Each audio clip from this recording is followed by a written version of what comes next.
नमस्कार मित्रों, मैं धनंजय मिश्रा, पंडित धनंजय मिश्रा। आपने अब तक हमने पढ़ा, अब तक हमने सीखा कि जो 12 राशियां होती हैं, ये 12 राशियां हमारे इस लग्न कुंडली के अंदर ऐसे नंबरों के रूप में अंकित होती हैं पहले से। तो हमने ये देखा कि जो हमारी 12 राशियां हैं, ये नंबरों के रूप में हमारे लग्न कुंडली के अंदर अंकित रहती हैं, जिससे ये प्रतीत होता है अगर हमारा लग्न मेष लग्न का है तो यहाँ हम 1 लिखेंगे, अगर हमारा वृषभ लग्न है तो यहाँ पे 2 लिखेंगे। इसी प्रकार से अगर हमारा सिंह लग्न है तो हम यहाँ पे 5 लिखेंगे, और यहाँ पर हम 5 लिख करके फिर 6, 7, 8, 9, 10, 11, 12, 1, 2, 3, 4 ऐसे फिर हम इसको दर्शाएंगे एंटी क्लॉकवाइज। अब बात आती है कि हमने जो है अब तक देखा और पढ़ा कि जो राशियाँ होती हैं ये 12 होती हैं, ये राशियों के स्वामी होते हैं।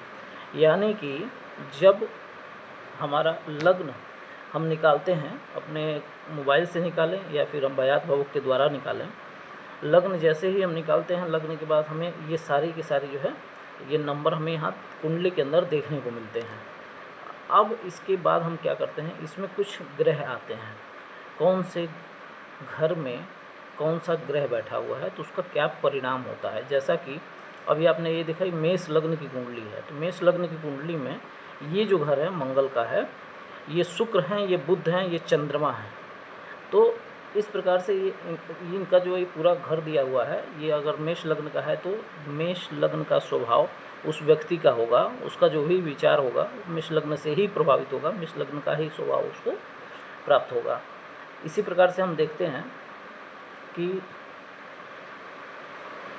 अब हमने ये देख लिया। अब इसके बाद हम देखते हैं जो हमारे ग्रह होते हैं, ठीक है, हमारे मित्र, ये जो ग्रह होते हैं देव ग्रह होते हैं, जो शुभ फल देने वाले हमारे ग्रह होते हैं, कुछ हमारे क्रूर ग्रह होते हैं, और एक जो होता है बुध, चंद्र और मंगल जो है इसके वो शुभ फल देने वाले होते हैं। अब बात करते हैं हम कि कुंडली के अंदर हम प्रोटेक्शन कैसे करें, हम कैसे ये जानें कि कुंडली के अंदर हमने अब तक ये देखा कि योग कारक और मारक, यानी कौन से ग्रह बाध्य हैं हमें अच्छे फल देने के लिए, कौन से ग्रह बाध्य हैं हमें बुरे फल देने के लिए।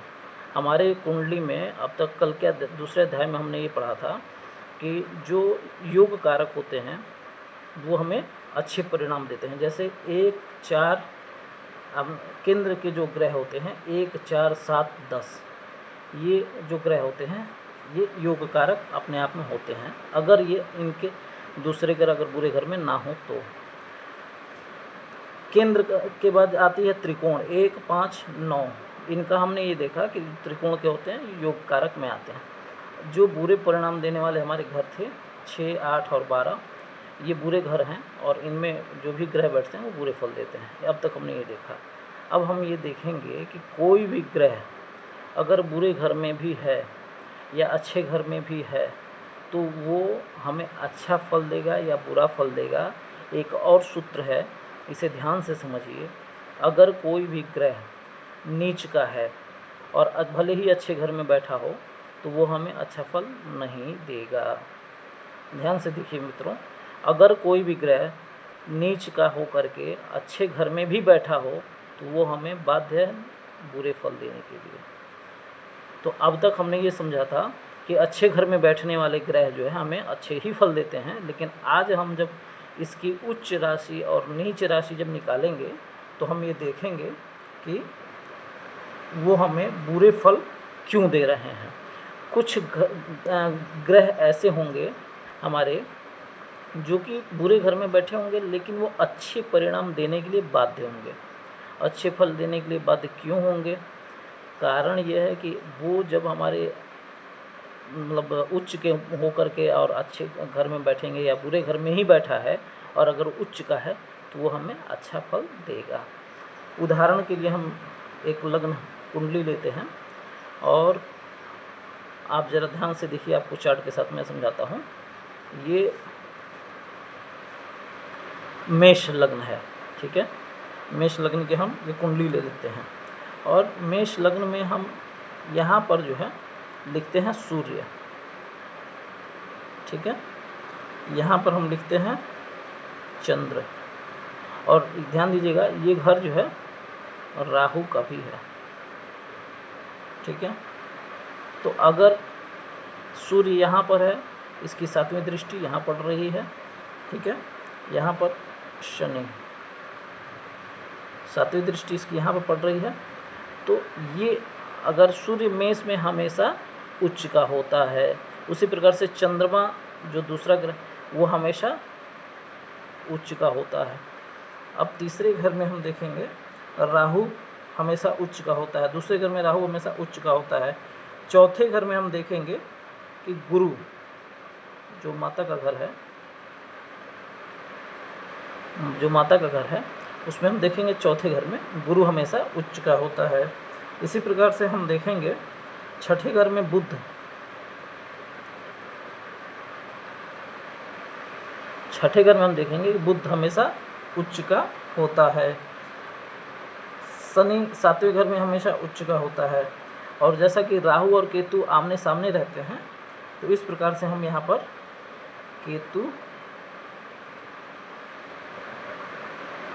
केतु को दर्शाएंगे। तो केतु जो है 8वें और 9वें में हमेशा उच्च का रहता है। अब बात आती है मंगल। मंगल हमेशा 10वें घर में उच्च का रहता है। शुक्र हमेशा 12वें घर में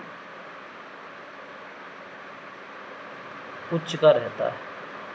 अब हमने ये देखा कि पहले घर में मेष है, ठीक है। अब यहाँ से ध्यान से देखिए, जो ये पहला घर है, ये पहला घर होता है मेष का। मेष जिसके स्वामी मंगल हैं, ठीक है, यहाँ पर मंगल का घर है। ये मंगल के घर में सूर्य जो है हमेशा उच्च का माना जाता है।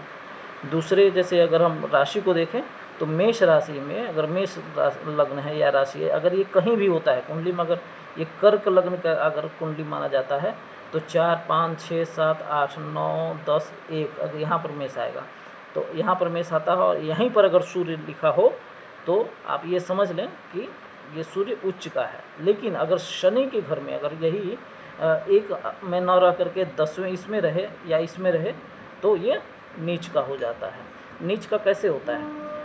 अब जैसे हमने उच्च का समझाया, ध्यान से देखिए, एक ये चार्ट बना लीजिए। ये चार्ट जो है थोड़ा महत्वपूर्ण है। ये चार्ट महत्वपूर्ण इस दृष्टिकोण से है क्योंकि ये उच्च के ग्रह के लिए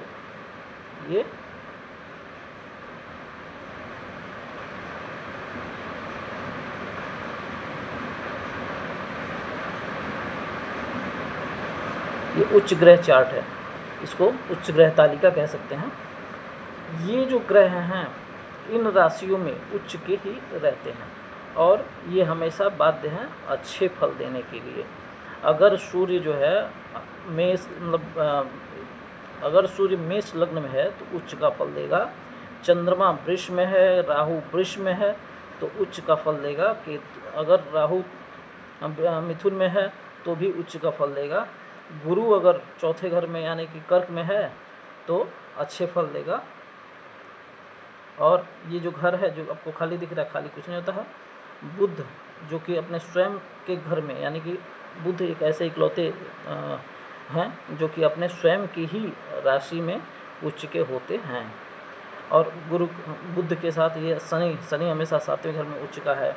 केतु 8वें और 9वें में उच्च का है, 10वें में। अब हम इसको जो नीच और उच्च का एक तालिका बनाते हैं, ठीक है। ग्रह जो होते हैं वो उच्च के और नीच के हम एक तालिका बनाते हैं। सूर्य मेष में उच्च का होता है, तुला में नीच का हो जाएगा। मेष से छठी राशि होती है तुला। इसी प्रकार से चंद्रमा वृष में उच्च का होगा और वृश्चिक में नीच का हो जाएगा। राहु वृष और मिथुन, वृश्चिक और धनु में नीच का हो जाएगा। गुरु कर्क में उच्च का और मकर में नीच का हो जाएगा। इसी प्रकार से बुध आप देखेंगे तो बुध जो है कन्या में उच्च का है, मीन में नीच का हो जाएगा। शनि तुला में उच्च का है और मेष में नीच का हो जाएगा। केतु वृश्चिक और धनु में उच्च का है, वृष और मिथुन में नीच का हो जाएगा। मंगल मकर में उच्च का है, कर्क में नीच का हो जाएगा। इसी प्रकार से सूर्य मीन में उच्च का है और कन्या में नीच का हो जाता है। जैसे आप देखेंगे शुक्र को, तो ये मीन है, मीन में उच्च का है, यहाँ से 1 2 3 4 5 6 7, सातवीं दृष्टि 6 इस पे पड़ी, तो ये यहाँ से नीच का हो जाता है। तो जो ग्रह आप अगर उच्च का याद कर लेते हैं तो नीच निकालना बहुत ही आसान हो जाएगा, क्योंकि आप वहाँ से छठी राशि अपने उंगलियों पर गिन करके और नीच निकाल लेंगे, और कुंडली में ये देख पाएंगे कि कौन सी राशि उच्च की है, कौन सा ग्रह उच्च में बैठा है और कौन सा ग्रह नीच का है। तो इस प्रकार से उच्च और नीच देखना बहुत ही अनिवार्य है। सर्वप्रथम आपको जो देखना होता है कुंडली के अंदर वो होता है राशि। राशि जो आपको याद होना चाहिए, ठीक है। राशि के बाद हमने देखा अंश, जो ग्रह बैठे हैं वो कितने अंश के हैं। अगर वो 1-2 अंश के हैं तब तो उनका 0 फल है, और अगर 5-6 अंश के हैं तो 25% फल है, 6 से 12 है तो 50% है, 12 से 18 है तो 100% है, 100% है, 18 से 24 है तो 50 है, और 24 से 30 है तो 25% है, और 29-30 अगर डिग्री है तो 0% माना जाता है। अगर हमारे ग्रह उच्च के भी हों, अगर हमारे ग्रह योग कारक हों, अच्छे फल देने वाले हों, ठीक है, मारक नहीं हों, और योग कारक ग्रहों की अगर डिग्री कम हो जाए तो वो हमें अच्छे फल देने के लिए बाध्य नहीं है, क्योंकि उनके में पावर नहीं है, उनके में इतनी क्षमता नहीं है कि वो हमें अच्छे फल दें।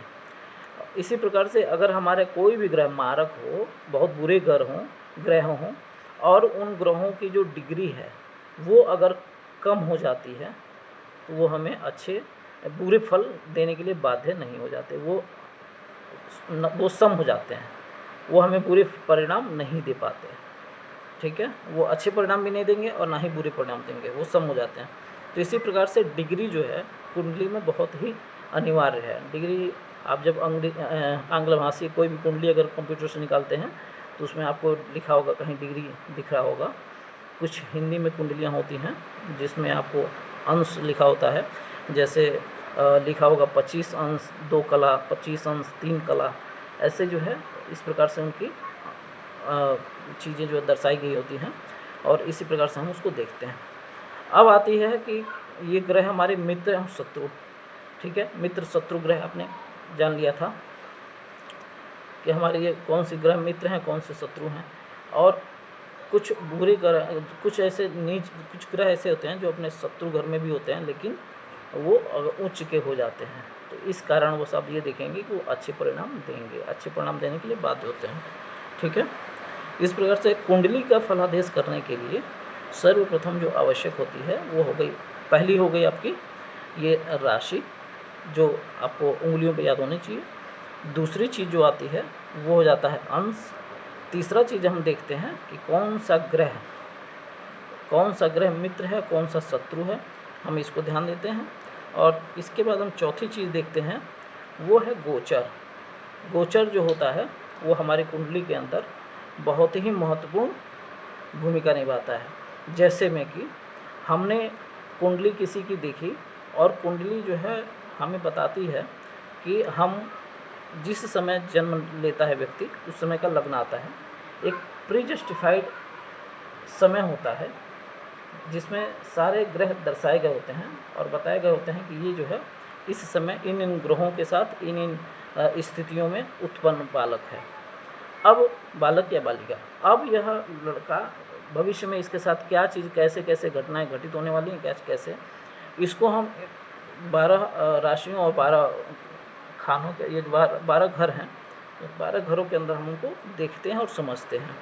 साथ में ही हम ये भी देखते हैं और समझते हैं कि ये कौन से ग्रह इसमें उच्च के हैं, कौन से ग्रह नीच के हैं, हम उनको देखते हैं। ये जैसे ही हमें प्रतीत हो जाए, जैसे ही हम ये देख लेते हैं, इसके बाद की जो चीज़ें होती हैं वो होती हैं दृष्टि। जैसे मान लीजिए कि ये शनि है, ठीक है, तो शनि कौन सी दृष्टि दिखाता है, नोट कर लें आप कहीं ना कहीं, शनि जो है दृष्टि कौन सी दिखाएगा। तो शनि किसी भी कुंडली के अंदर आप देखेंगे तो शनि की जो दृष्टि होती है 3री, 7वीं और 10वीं होती है। जैसे में कि शनि इस घर में कहाँ बैठा है, यहाँ बैठा है, तो इसकी 3री दृष्टि कौन सी होगी, 1, 2, 3, ये इसकी तीसरी दृष्टि आ जाएगी जो भाग्य पे पड़ रहा है, और तीसरी के बाद से इसकी सातवीं दृष्टि आएगी, जैसे 1 2 3 4 5 6 7। सातवीं दृष्टि सबकी होती है, ध्यान दीजिए। शनि की सातवीं दृष्टि यहाँ पड़ी, शनि की सातवीं दृष्टि इस घर पे पड़ती है, और सातवीं के बाद 10वीं दृष्टि होती है, 7 8 9 10, ये 10वीं दृष्टि इसकी यहाँ पड़ती है, ठीक है। यानी कि शनि की तीसरी दृष्टि यहाँ पड़ी, सातवीं यहाँ पड़ी और 10वीं यहाँ पड़ी। शनि की जो दृष्टि होती है वो 3 दृष्टि होती है, इसे नोट कर लें।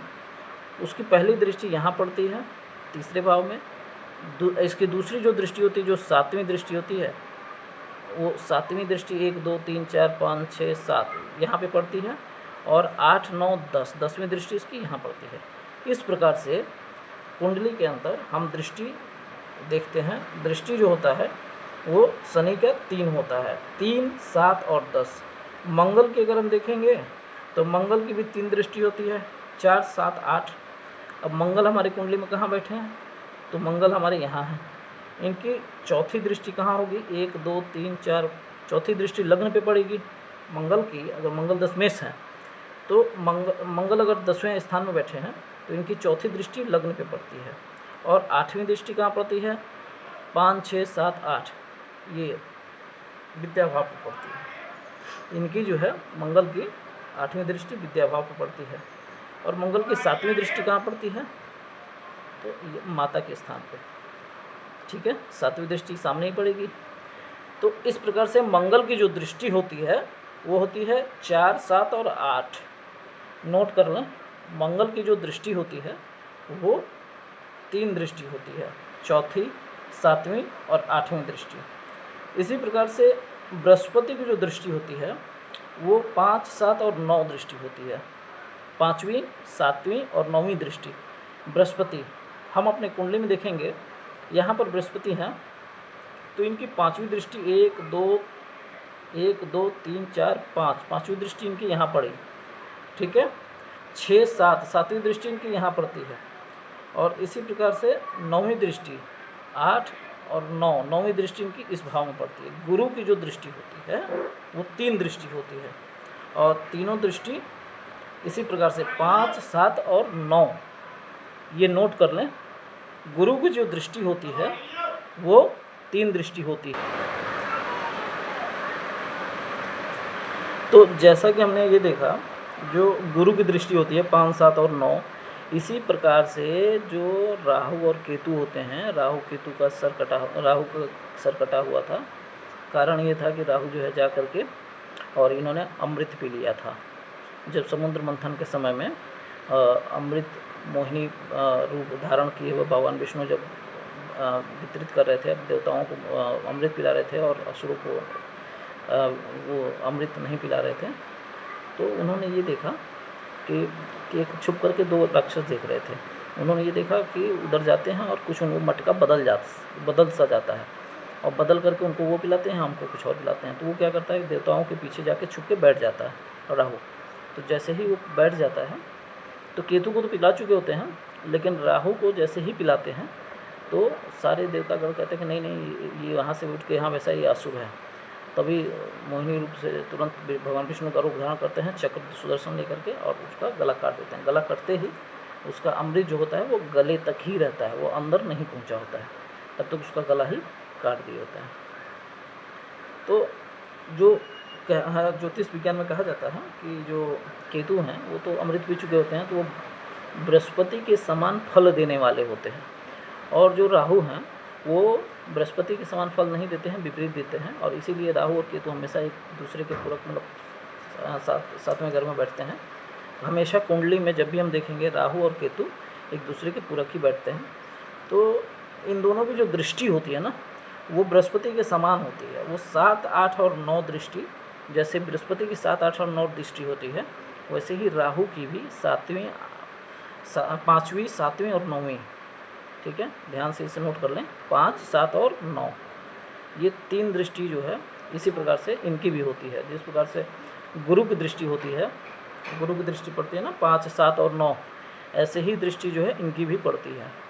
ध्यान से इसे नोट कर लें।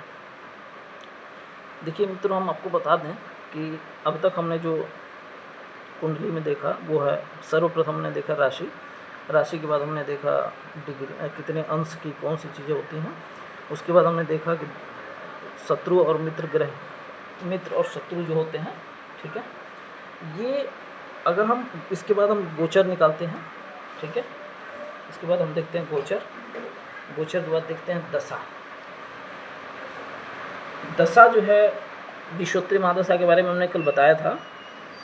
विश्वोत्तरी महादशा कैसी होती है और किन ग्रहों की, जो कारक ग्रहों की होती है तो हमें अच्छे परिणाम देते हैं, और वो मारक ग्रहों की दृष्टि अगर महादशा अंतर्दशा अगर पड़ती है तो हमें बुरे परिणाम देखने को मिलते हैं। इसी प्रकार से अब हम दृष्टि को हमने आपके समक्ष रखा है कि कौन सी ग्रह कितनी दृष्टि वजह से, राहु है 5, 7, 9, मंगल है तो 4, 7, 8 और शनि है तो 3, 7, 10। इस प्रकार से हम इसे नोट कर लें। इसके बाद हम जो है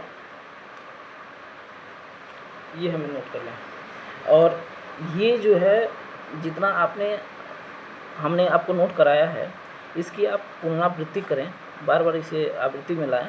आवृत्ति लाने के बाद पर्याप्त है कि आप किसी की भी कुंडली लेकर के, और इन सभी चीज़ों को अगर आपको उंगलियों पर अगर याद हैं तो आप अपने कुंडली का ना सही विश्लेषण कर पाएंगे। कुछ चीज़ें और हैं जो आपको बतानी हैं, वो मैं आपको अगले अध्याय में बताता हूँ। जो कुंडली देखने के लिए बहुत ही अनिवार्य है वो मैं आपको अगले अध्याय में बताता हूँ। हमारे इस वीडियो को ज़्यादा से ज़्यादा लोगों तक शेयर करें, और सर्वप्रथम आप सब्सक्राइब ज़रूर करें, क्योंकि सब्सक्राइब से ही हमारा जो है मोटिवेशन मिलता है, और हम आगे जो है मतलब अच्छे से अच्छे समझा पाने में आप लोगों को आप समझा पाने के लिए अलग से अलग नए से नए तरीके लाते हैं, रिसर्च करते हैं। तो इसको सब्सक्राइब और लाइक ज़रूर करें। बहुत बहुत धन्यवाद आपका। नमस्कार।